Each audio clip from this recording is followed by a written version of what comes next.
He was the one person I would have trusted with my life. The one who knew my fears, my failures, my secrets, and yet he became the reason I stopped trusting anyone ever again. Now the story begins.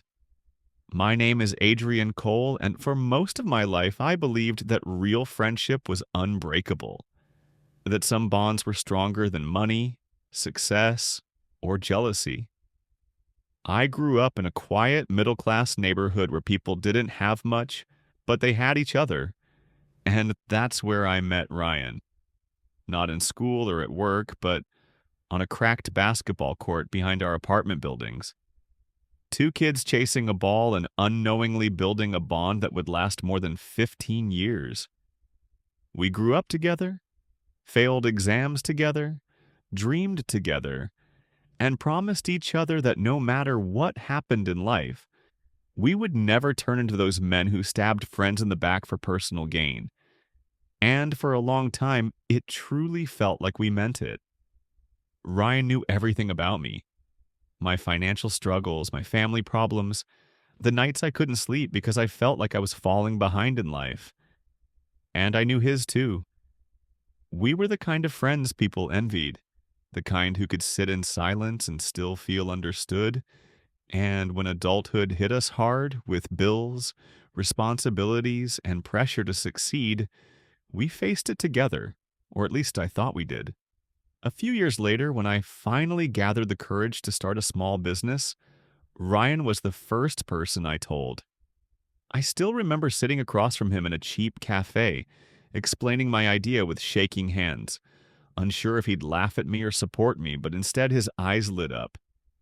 He smiled and said, "If anyone can make this work, it's you.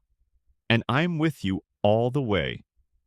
And in that moment, I felt invincible because when your best friend believes in you, it feels like the world can't stop you.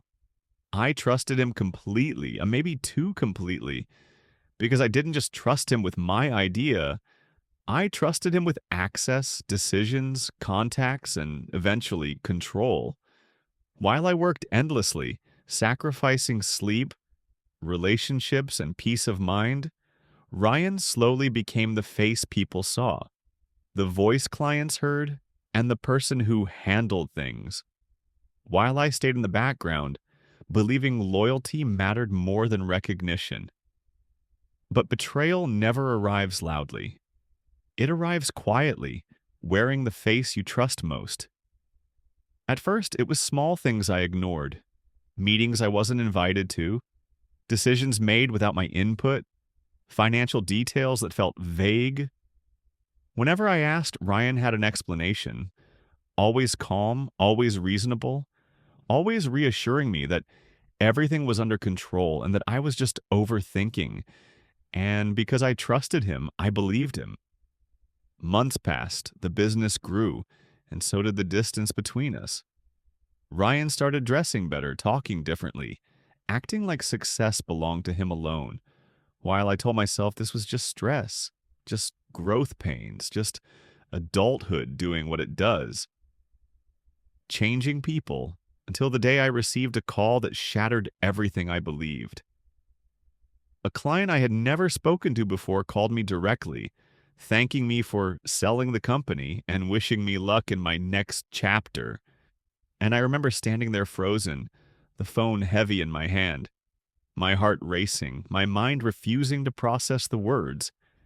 Because I hadn't sold anything, I hadn't agreed to anything, and yet somehow my own business had been taken from me without my knowledge. That night I confronted Ryan, not angrily, not dramatically, but with confusion and hope that this was all some misunderstanding. He didn't deny it, didn't apologize, didn't even look ashamed.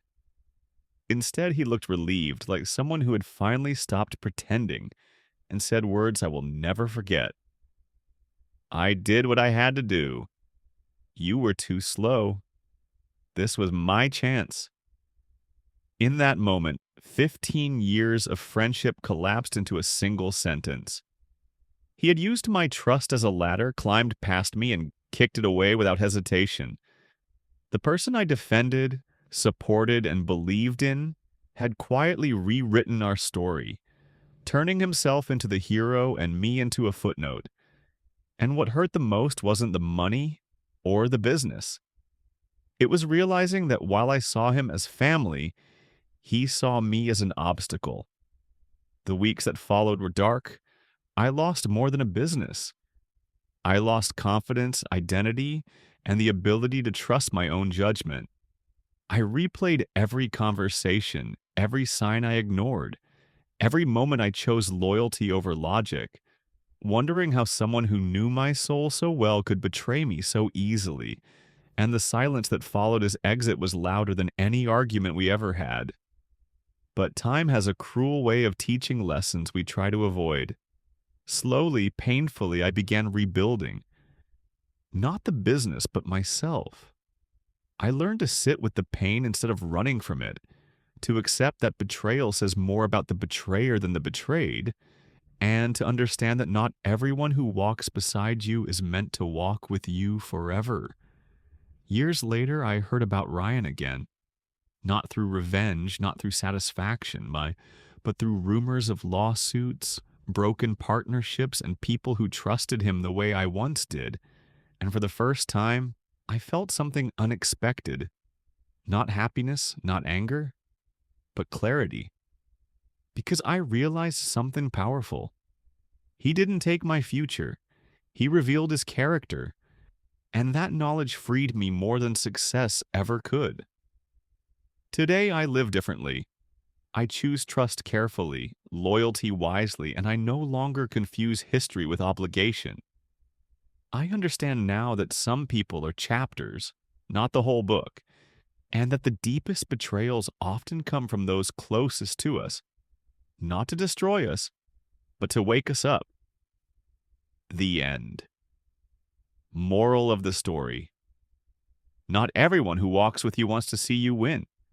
Blind loyalty can be more dangerous than open enemies, and sometimes losing a friend is the price you pay to finally protect your future.